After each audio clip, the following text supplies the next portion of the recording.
Hello everyone, मैं जिन्होंने आपका बहुत बहुत स्वागत करता हूं अपने ऑनलाइन प्लेटफॉर्म पे। जो बच्चे जेई 2025 के लिए प्रिपरेशन कर रहे हैं उन बच्चों के लिए ये जो क्वेश्चन है जेई मेन 2024 में पूछा गया क्वेश्चन है। और दोस्तों क्वेश्चन बिल्कुल आसान है, लेकिन आपको इस क्वेश्चन को अच्छे से समझना है। रीजन क्या है कि आपको जेई मेन में पूछे गए इस टाइप के और भी क्वेश्चन मिलेंगे, इसीलिए वो सारे के सारे क्वेश्चन आपके सोल्व हो जाए। और इस क्वेश्चन की स्टेटमेंट आपको समझनी है। अगर स्टेटमेंट समझ में आ गई तो कैलकुलेशन तो बिल्कुल ही कम होगी इसके अंदर, ज्यादा आपसे मल्टीप्लाई डिवाइड नहीं करवाएगा इसके अंदर। तो सबसे पहली चीज कि हमारे को गिवन क्या है देखिएगा।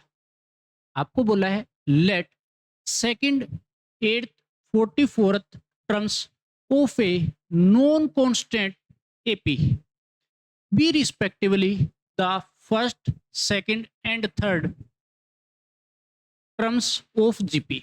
आपको बोला है एपी की सेकंड, एट्थ, 44th जो टर्म होगी वो जीपी की फर्स्ट, सेकंड और थर्ड टर्म होगी। पता की समझ। सबसे पहली चीज आपको बोला है आगे, if first term of AP is 1। AP की फर्स्ट टर्म 1 दे रखी है तो हम लिख देते हैं एपी की फर्स्ट टर्म 1 गिवन आप। आगे बोला है then the sum of first 20 terms is equal to. तो एपी की फर्स्ट 20 टर्म्स का सम बताना है तो आसानी से हम निकाल सकते हैं, लेकिन उसके लिए आपके पास ए तो है, डी आपको चाहिए। तो देखो भैया, आपको बोला है, मैं बात करूंगा एपी पे, ठीक है ना। मैं बात कर रहा हूं शुरुआत में एपी पे। एपी की फर्स्ट टर्म आपको दे रखी है 1 के बराबर। T2 एपी की ए प्लस डी होता है। ए आपके पास 1 है, 1 प्लस है डी। T8 एपी की क्या होती है भैया, ए प्लस 7डी। और ये किसके बराबर 1 प्लस 7डी हो जाएगा। T44 ए प्लस 43डी 1 प्लस 43डी के बराबर हो जाएगा। ये तो बिल्कुल आसान चीज है, लेकिन आपको बोला है कि ये जो टर्म है ना T2, T8, T44 are first 3 terms of a GP. पहले की जीपी की फर्स्ट 3 टर्म्स होगी ये, पता की समझ। तो एक चीज बताओ भैया, अगर जीपी की फर्स्ट 3 टर्म्स होगी तो इसका मतलब 1 प्लस टी, 1 प्लस 7डी और 1 प्लस 43डी आर इन ए जीपी। ये जीपी में होगा, है ना, यही बोल रखा है इसने। अगर जीपी में होगा तो आपको पता है फर्स्ट 3 टर्म्स जीपी की है, तो मेरे पास इस मिडल टर्म का स्क्वायर कॉर्नर की टर्म के प्रोडक्ट के बराबर होगा। हाँ जी, होता है ऐसा। तो देखिएगा भाई, 1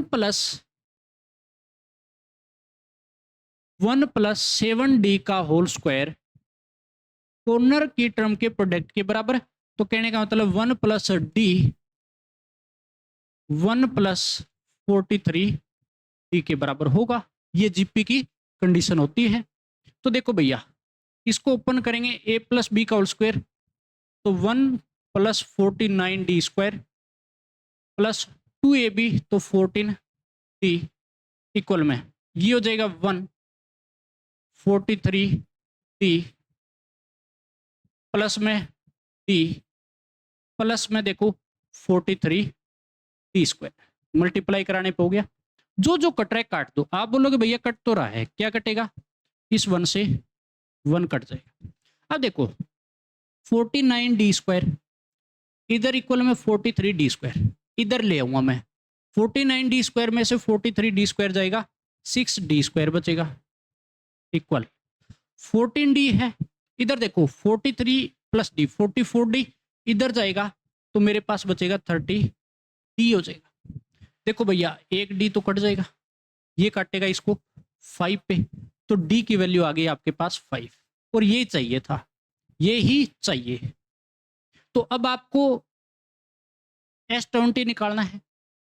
एपी की 20 टर्म का सम, तो S20 कितना हो जाएगा, तो आपको पता है 20 divide by 2, 2A plus 19D, D जो कि 5।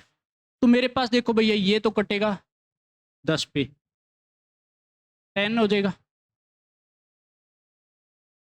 ये 10 इंटू में देखो 2, ये 95 और 97 बन जाएगा टोटल, तो आपके पास हो जाएगा 970 और ये क्या बनेगा, आंसर बनेगा। तो ये क्या आपके ऑप्शन में है, तो है भैया, देख लीजिएगा कौन सा मिलेगा, ऑप्शन नंबर है डी। ठीक है, तो बिल्कुल आसान क्वेश्चन था, कोई मैंने इसलिए नहीं कराया है कि कोई लेंथी टाइप दिख रहा था, मैंने इसीलिए कराया कि इस टाइप की स्टेटमेंट के क्वेश्चन आपको और भी मिलेंगे और हम सारे क्वेश्चन करेंगे। ठीक है, ये अच्छे से समझ में आ गया तो उन क्वेश्चनों में किसी प्रकार की आपको दिक्कत नहीं आएगी। तो मेरे ख्याल से सभी बच्चों को समझ में आ गया होगा और ऐसे ही हमारे क्वेश्चन की जो सीरीज है लगातार आती जा रही है। आपको किस चैप्टर की पहले करनी है वो आप कमेंट करके बता सकते हो, वही चैप्टर हम शुरू भी कर देंगे जल्द ही। इंटीग्रेशन की हम जो सीरीज है वो शुरू करने वाले हैं, तो सभी बच्चों को अच्छे से उनको देखना है, अच्छे से एक एक चीज को समझना है, क्योंकि अगर आपको पता है कि इंटीग्रेशन जो है वो भी मोस्ट इंपॉर्टेंट पार्ट होता है, तो मेरे ख्याल से ऐसे ही ये जो सीरीज आ रही है सभी बच्चों को इसका फायदा तो मिल रहा है। और भी आपको मन में किसी प्रकार का डाउट आ रहा है तो आप कमेंट करके बता सकते हो। मिलते हैं नेक्स्ट वीडियो में, इतने तक पढ़ते रहे और मजे करते रहे।